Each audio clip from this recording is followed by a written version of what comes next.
Hello, good morning, students. Today in 11th class mathematics, we are continuing our discussion on probability. Probability में today we will be starting exercise 16.3. इसके कुछ concepts अभी हम लोग previous class में discuss किए. आज उनका एक quick revision ले लें. E is suppose any event. E कोई एक event है. Event अभी हम लोग किसको बोलते हैं? A subset of the sample space. Sample space का कोई एक part है, अगर तो उसको अभी हम लोग एक event बोलते हैं. Number of E, the number of elements of which are favorable to E, number of outcomes favorable to E, and N of S, the number of elements in the sample space. तो हम लोग क्या बोलते हैं? Probability of occurrence of E will be equal to n of E upon n of S. ये एक formula use करेंगे अभी हम लोग इस एक्सरसाइज में. फिर इसके बाद अभी हम लोग जो ले रहे हैं next, probability of occurrence of A और B. Suppose you are having two events A and B. So probability of occurrence of A or B will be represented mathematically as A union B. This will be equal to probability of A plus probability of B minus probability of A intersection B. तो ये probability of A और B या A union B, एक ये formula अभी हम लोग use करेंगे. म्यूचुअली एक्सक्लूसिव इवेंट्स के लिए ये अभी हम लोग पहले भी बता चुके हैं, ये सारी चीजें डिस्कस कर चुके हैं. म्यूचुअली एक्सक्लूसिव इवेंट्स के लिए कुछ भी कॉमन नहीं होता. There is no outcome which is common to the two events. So we say that A intersection B is a null set. तो ये वाला पार्ट नहीं आएगा, तो ये एक स्पेशल फॉर्मूला बन जाएगा. A union B will be equal to P A plus P B. This is another formula. फिर इसके बाद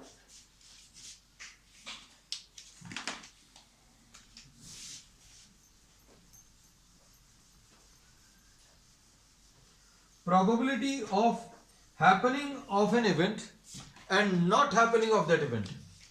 Probability of occurrence of A and probability of A not occurring or A not happening, इन दोनों का addition हमेशा 1 आता है. या probability of A not happening अगर आपको निकालना है तो 1 माइनस पी ए करके भी निकाल सकते हैं, या पी ए निकालने के लिए 1 माइनस पी ए बार. ये भी एक कॉन्सेप्ट है जो अभी हम लोग पहले भी डिस्कस किया था. आज अभी हम लोगों ने इसको रिपीट भी कर लिया.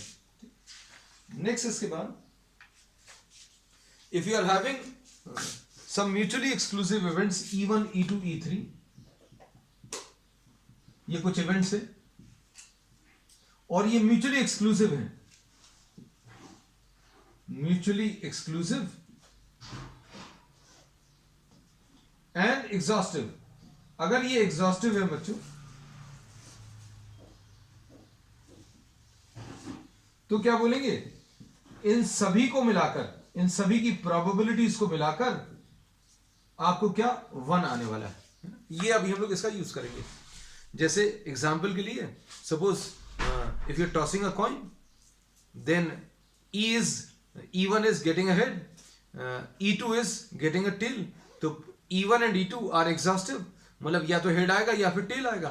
और probability of E1 1/2, probability of E2 is also 1/2. दोनों का एडिशन बच्चों कितना आ जाएगा? 1 आ जाएगा. So we'll be discussing this in detail in the exercise. फिर एक और चीज, probability कभी नेगेटिव में नहीं आएगी. पहला, probability can never be negative. ये याद रखना, नोट कर लेना. और probability will always be smaller than or equal to 1. या तो 1 से कम रहेगी या मैक्सिमम 1 के बराबर हो सकती है. probability will be, probability of occurrence of any event will be smaller than or equal to 1, greater than or equal to 0. So probability will be lying between what? 0 and 1. 0 और 1 के बीच में ही लाई करती है. अब इस पर बेस बच्चों हम लोग कुछ प्रॉब्लम्स ले रहे हैं. Suppose we are starting with exercise 16.3.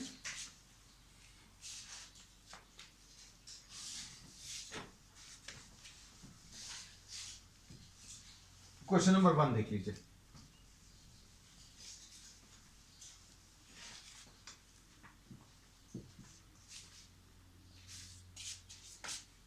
Which of the following cannot be valid assignment of probabilities for outcomes of sample space? वो जो एक सैंपल स्पेस दिया है और उसमें omega 1, omega 2, omega 3, omega 4, omega 5, omega 6 and omega 7, ये कुछ values दी हुई हैं। These are the valid assignments of probabilities of outcomes of sample space। ये सैंपल स्पेस है, कुल मिलाकर ये 7 इवेंट्स हैं, 7 पॉसिबिलिटीज हैं, इनको मिलाकर सैंपल स्पेस आ रहा है और इनकी प्रोबेबिलिटीज दी हुई हैं। तो अब हम लोगों को क्या assignment A, B, C and D,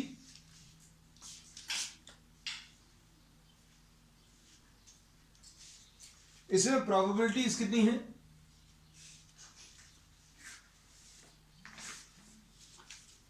ये 0.1 है बच्चों, omega 1, omega 2, omega 3, omega 4, omega 5, omega 6, omega 7, है ना। अभी हम लोग इनको थोड़ा सा सिस्टमेटिक तरीके से लिख ले रहे हैं। ये 0.1 है, 0.01 है, 0.05, 0.03, 0.01, 0.2 एंड 0.6। बी है, इसमें बी असाइनमेंट, इसमें ओमेगा 1 के होने की प्रोबेबिलिटी 1/7, ये 1/7, ये 1/7, ये 1/7।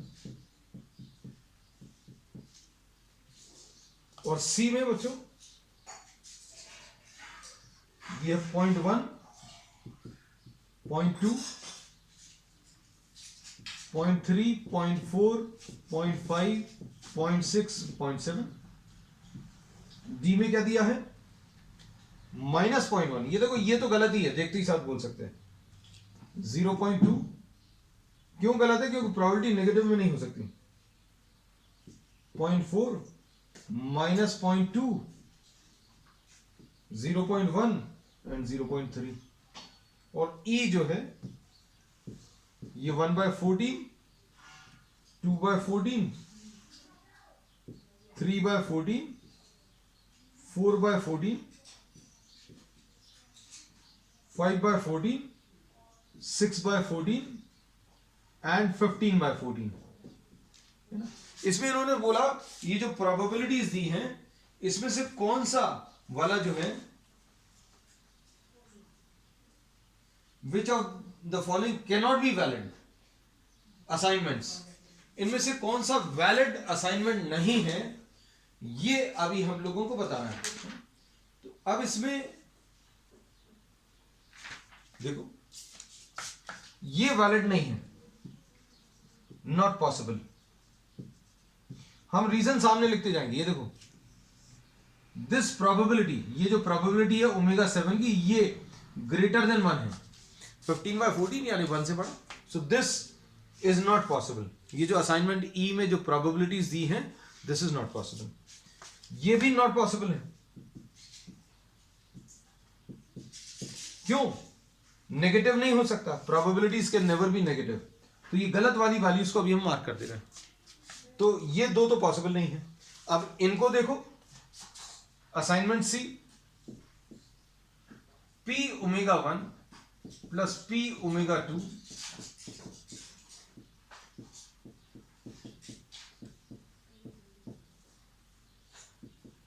P omega 5 plus P omega 6 plus P omega 7। ये अभी हम लोग सी वाली पार्ट के लिए कैलकुलेट कर रहे हैं। तो ये कितना आ जाएगा? 0.1, 0.2, इन सबको ऐड करने पर ये ग्रेटर देन 1 अगर आ गया,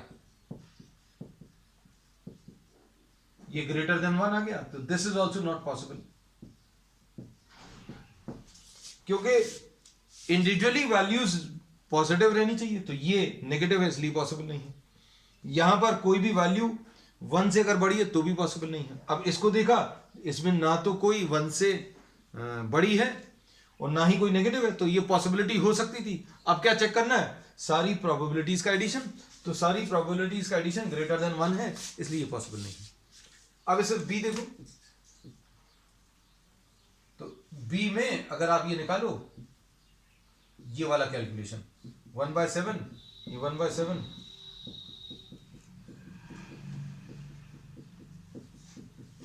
ये 1 आ जाएगा। So therefore this is valid and this is possible. ऐसे ये देखो, इसको ऐड करें 0.6 एंड 0.2, 0.8, 0.8, 0.9, 0.08, 0.09, ये भी पॉसिबल है बच्चों।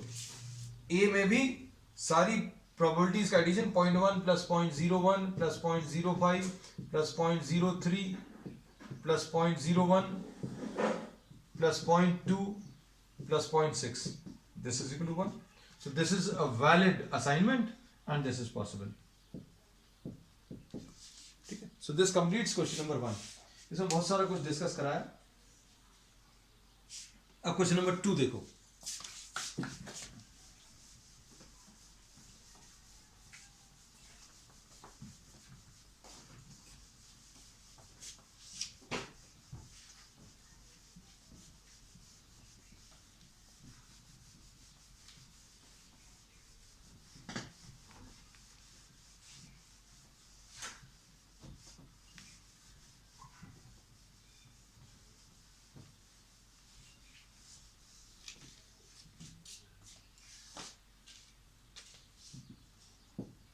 Question number 2. A coin is tossed twice. What is the probability that at least one tail occurs?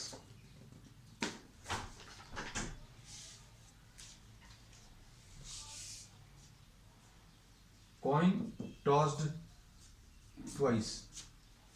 Sample space क्या आ जाएगा? Head head, head tail, tail head and tail tail. और event क्या है बच्चों? इवेंट इसमें है एटलीस्ट 1 टेल। इन्होंने बोला प्राइज कब मिलेगा या सक्सेस कब होगी? At least 1 tail. तो कौन कौन से केसेस फेवरेबल है बच्चों?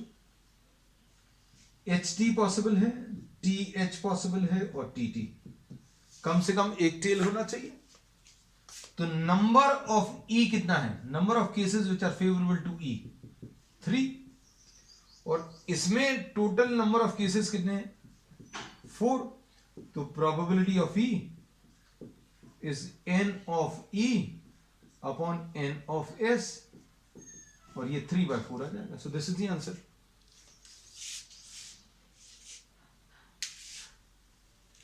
अब इसके बाद क्वेश्चन नंबर 3 देखो। A die is thrown, find the probability of the following events. ये तो बहुत सिंपल क्वेश्चन है बच्चों।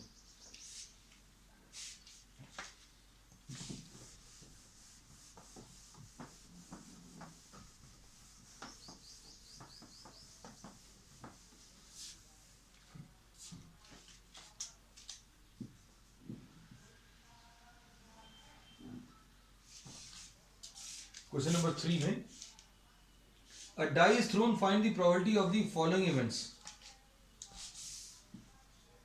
Die is thrown. इसमें सैंपल स्पेस क्या आ जाएगा बच्चों? 1 2,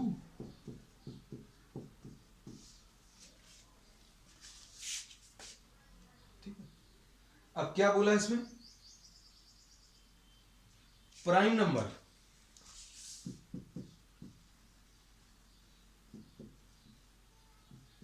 इसको इवन बोल दे रहे हैं, 2 3 5। तो प्रोबेबिलिटी ऑफ इवन कितना आ जाएगा बच्चों? 3 केसेस फेवरेबल हैं, टोटल 6 हैं, तो 3/6। अब हम फॉर्मूला नहीं लिखेंगे बार बार। E2 is what? A number greater than और इक्वल टू 3। तो ये कितना आ जाएगा 3 4 5 6। तो प्रोबेबिलिटी ऑफ E2 कितना आ जाएगा, कितने केसेस फेवरेबल हैं, 4 केसेस हैं और टोटल एलिमेंट्स 6 हैं, 4/6 यानी 2/3 is the answer. Third, a number less than or equal to 1, a number less than or equal to 1,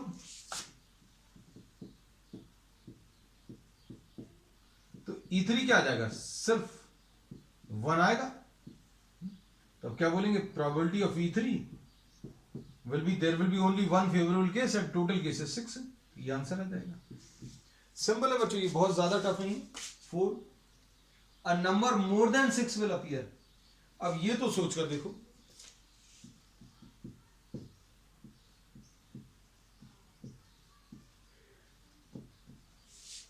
a number more than 4, sorry, number more than 6, sorry, number more than 6 ही है ना, हाँ। तो ये क्या आ जाएगा, E4। 6 से बड़े number तो आ ही नहीं सकते, empty set। So probability of E4, how many cases are favorable? 0। So answer is 0।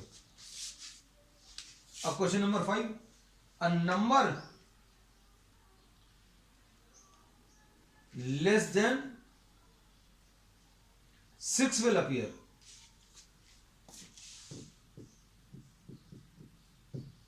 Number less than 6, तो ये E5 क्या आ जाएगा, 1 2 3 4 एंड 5। 6 से छोटे नंबर्स कौन से आ जाएंगे, 1 2 3 4 5। तो 5 cases PE5, 5 favourable and total 6 है, तो 5/6। इतना तो अभी इन्होंने 10th क्लास में भी इतना ही पढ़ा हुआ है। Next question number 4,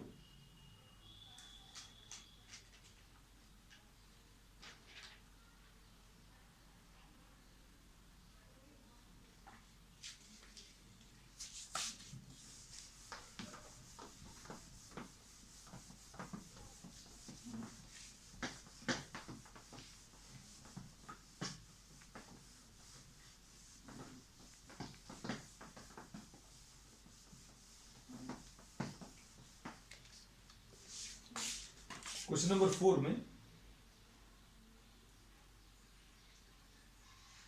a card is selected from a pack of 52 cards. How many points are there in the sample space? Calculate the probability that the card is an ace of spades. Ace of spades. Calculate the probability that the card is an ace or a black card. है ना? चलो इसमें 2-3 questions पूछे हुए। Question number 4 this is. Question number 4 में बच्चों 52 cards होते हैं। तो अगर आपने एक कार्ड ड्रॉ किया तो कितनी पॉसिबिलिटीज हैं, तो अभी हम लोग बोलेंगे number of elements in the sample space will be 52। उन 52 में से कोई भी एक कार्ड आ सकता है, all are distinct, so 52 options. अब इसमें इन्होंने क्या बोला, ये तो ए पार्ट हो गया। बच्चों कार्ड्स जो हैं 4 कलर्स के होते हैं, ये अभी हमने पहले भी बताया है।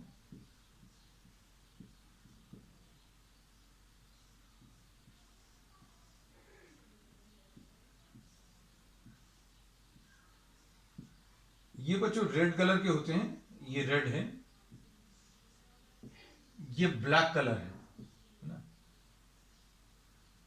ये हार्ट्स है, ये डायमंड्स है, ये क्लब्स हैं, ये स्पेड्स हैं। और इसमें 13 कार्ड्स इसके रहेंगे, 13 इसके, 13 इसके और 13 इसके, है ना। इसमें एस रहता है, इसका एक एस रहेगा, फिर किंग, क्वीन, जैक, 10 9 8 7 6 5 4 3 एंड 2। 1 नहीं होगा, 1 तो यही हो गया। तो देखो 1 2 3 4 एंड 9 ये रहेंगे, टोटल 13 कार्ड्स। और ऐसे इसमें रहेगा, ऐसे इसमें। ये अभी हमने इसलिए बता दिया क्योंकि आपको हर चीज समझ आनी चाहिए। King of hearts, king of diamonds, king of clubs, king of spades, queen of hearts, queen of diamonds, clubs, king, queen of clubs and queen of spades. 4 type की क्वींस होंगी। और जैक बच्चों, जैक इसमें 4 होंगे। तो Jack भी अभी हम लोगों ने बोला देयर आर 4। ठीक, अब इसमें पूछा क्या है वो पढ़कर देखो।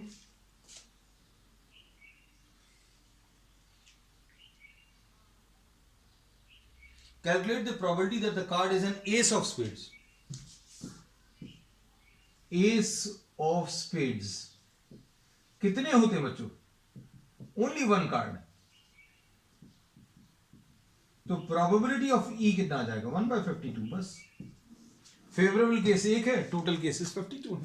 1/52 इज द आंसर। इसके बाद नेक्स्ट है इसमें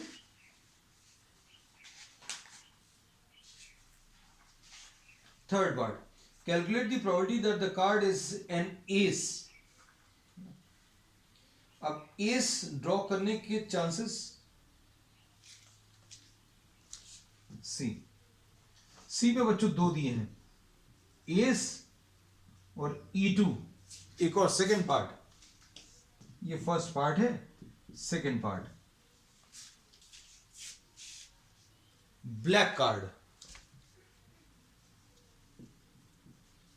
बच्चों E1 मतलब एस कितने होते हैं? एस बच्चों 4 हैं, एक इसका, एक इसका, एक इसका और एक इसका। So probability of E1, total favourable cases will be 4 because there are 4 aces upon total cases बच्चों कितने? 52। तो 4/52 आ जाएगा इसका आंसर। ब्लैक कार्ड्स कितने हैं? तो black card 13 and 13 26। So probability of E2 will be 26/52। ये क्वेश्चन नंबर 4 है। अब क्वेश्चन नंबर 5 देखो।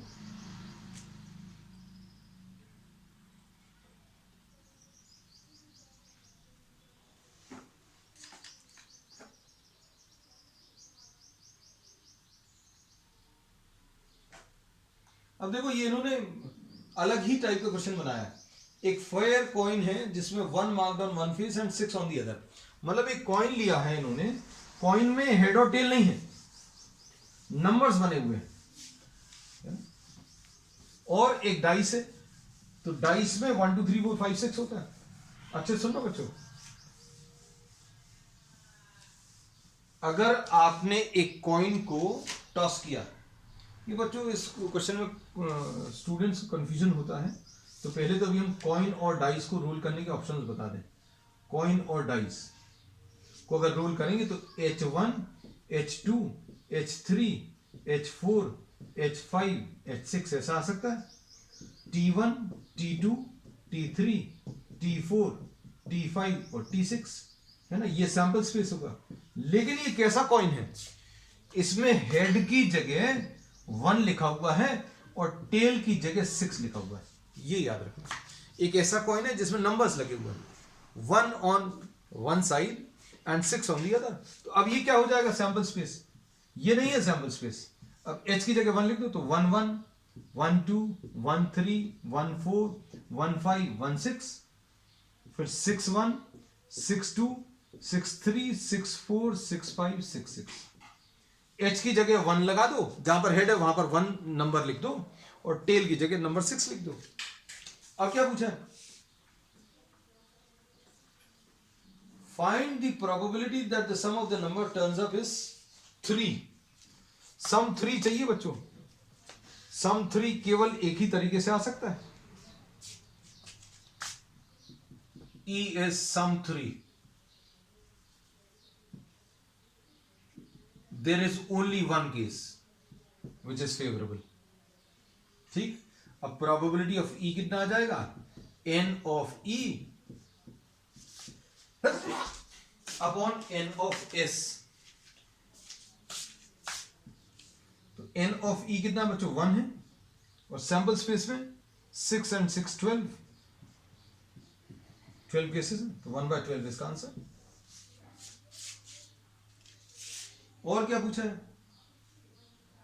Number 12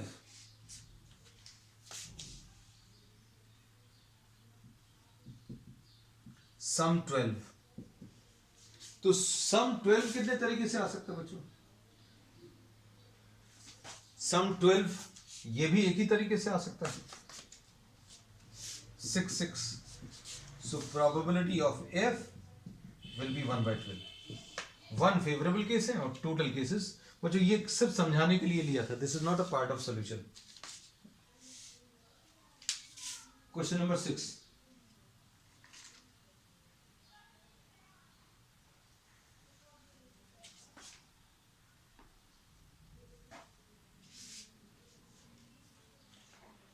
there are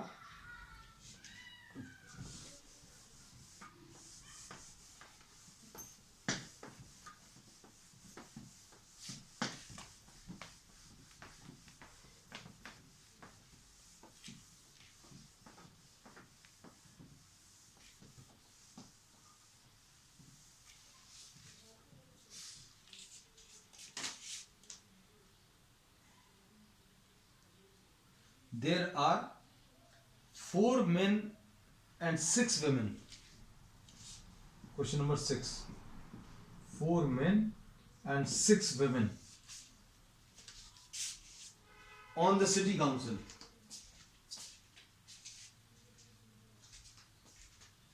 4 men and 6 women in a city council. अब क्या बोला? If one council member is selected for a committee at random, how likely is it that it is a woman? अब इसको अभी हम लोग क्या कर रहे हैं बच्चों, सैंपल स्पेस को ऐसा लिख दे रहे हैं सिर्फ समझने के लिए, M1 M2 M3 M4, W1 W2 W3 W4 W5 W6, मतलब first women, second women, third women and so on, क्योंकि सब अलग अलग होंगे, डिस्टिंक्ट है सभी।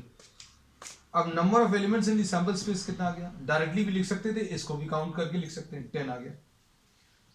अब ई क्या है? Selecting a women. तो इसके ऑप्शंस क्या हैं? W1 W2 ये फेवरेबल केसेस है, इनमें से किसी को सिलेक्ट कर लो तो ये कंडीशन सेटिस्फाई हो जाएगी। तो n ऑफ e कितना है बच्चों? 6 है। अब प्रोबेबिलिटी ऑफ ई निकाल लो, n of e upon n of s, यानी कितना आ जाएगा? n ऑफ e यानी 6 divided by n of s यानी 10, तो ये आ जाएगा कितना? 3/5।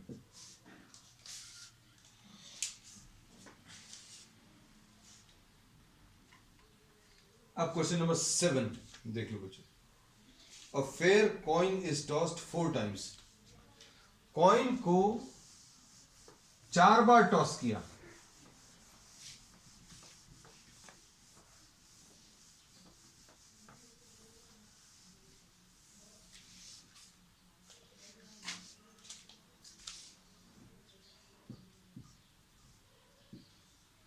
coin tossed 4 times.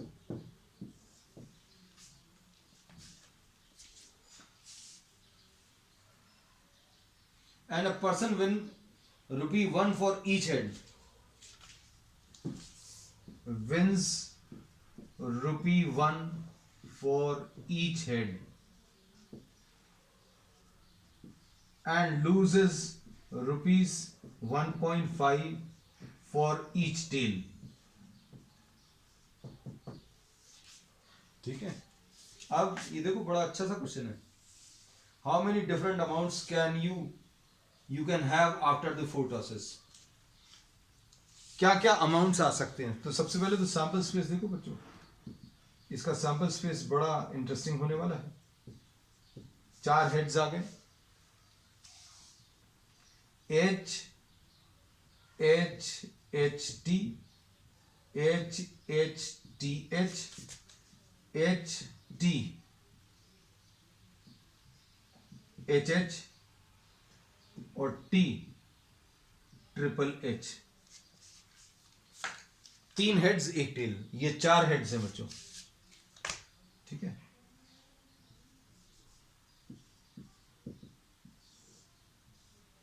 ये एक केस है, ये एक केस है, और क्या पॉसिबिलिटी है बच्चों? एच एच टी टी, दो हेड दो tail, T T H H,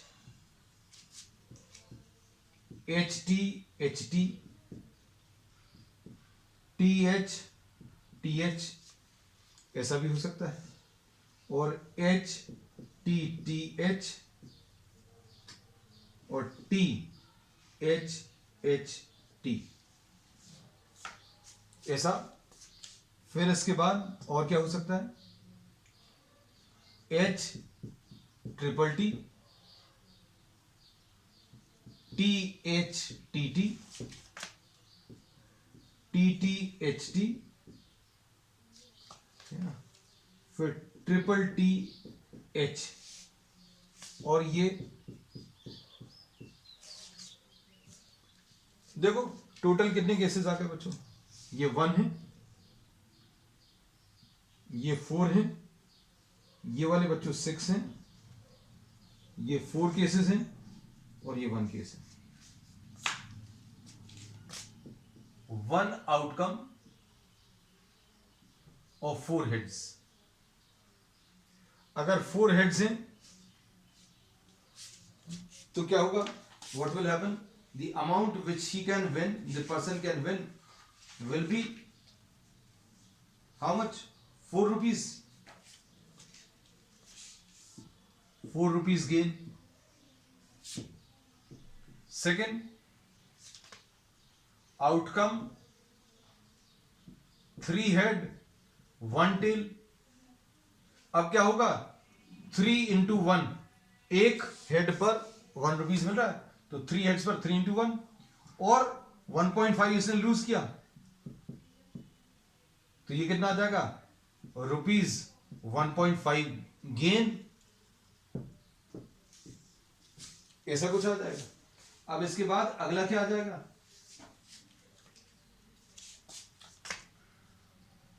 2 heads and 2 tails, तो अमाउंट क्या आ जाएगा, 2 into 1 रुपीज, हेड आने पर 1 रुपीज जीत रहा है, माइनस टेल आने पर 1.5 लूज कर रहा है, तो ये 2 - 3 यानी -1, मतलब 1 रुपी लॉस आ जाएगा। और फोर्थ केस क्या है,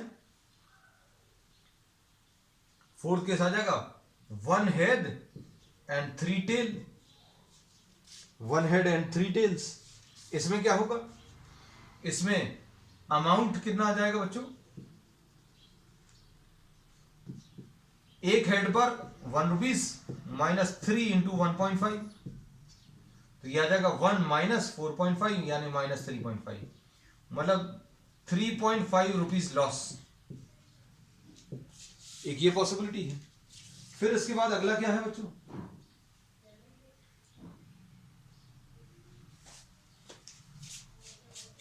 fifth case,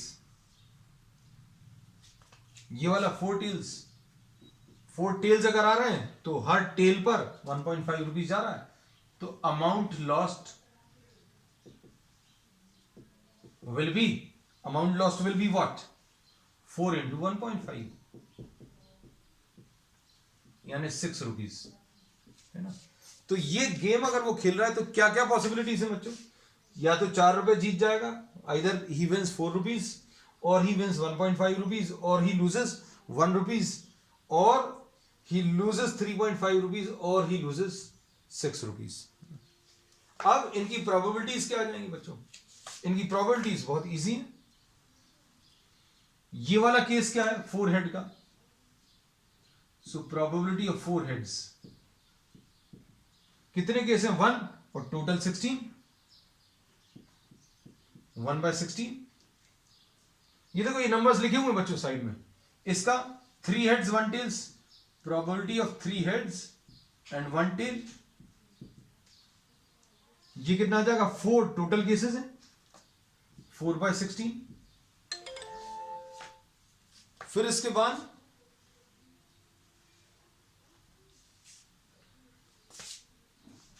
probability of 2 heads and 2 tails, 2 heads and 2 tails, बच्चों कितने केसेस हैं, 6, 6/16। आंसर्स मैच कर लेना बच्चों, ये कैलकुलेशन बहुत ज्यादा मुश्किल नहीं है, ये है आंसर्स। और फिर उसके बाद क्या, one head and three tail, one head and three tails, कितने केसेस में, 4, one head and three tails, 1 2 3 4, तो यह आ जाएगा probability of one head and three tails, यह आ जाएगा 4/16, and probability of getting what, 4 tales,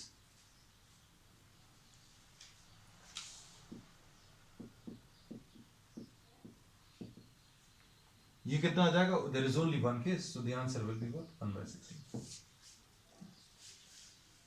तो बच्चों आज के लिए इतना ही, we will continue with the remaining part of the exercise on the next one, that's all for today.